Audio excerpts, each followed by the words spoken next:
Hello, this is Evangelist Matthew Corey here, also a former mafia and mobster, Satanist, and saved by grace, saved by the Lord.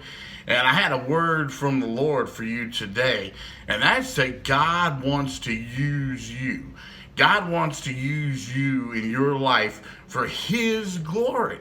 You know, we all think maybe that, oh man, I'm just a normal person. I can't have any impact for Christ. Wear a Jesus Saves t-shirt and then act like a real Christian.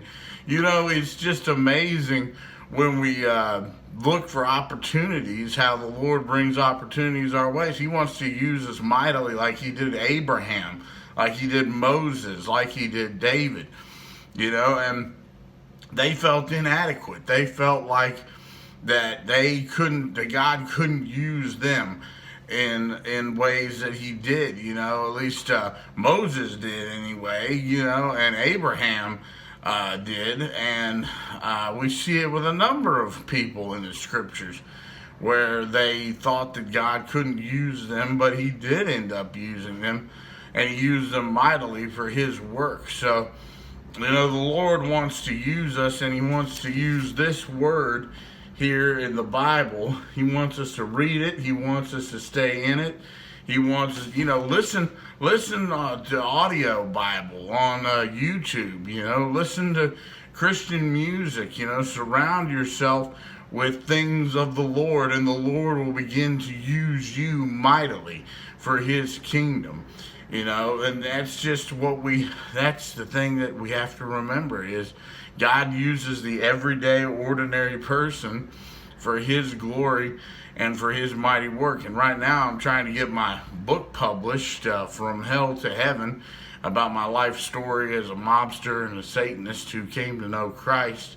And I'll got it up for free right now for anybody to read, and I'll put a link in the description so that you can go read that and be blessed.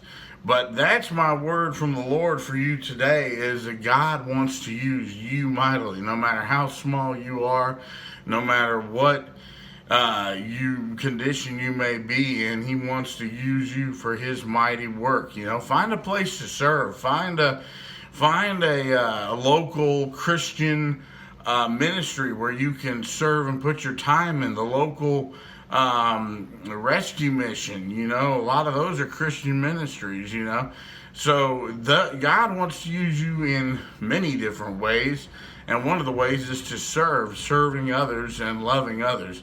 And just by our attitude with Christ, we don't have to be a preacher, we don't have to be a teacher or somebody like that, but God may decide to use us in that way. And that's my encouragement to you, is just serve the Lord however you can, and that God wants to use you.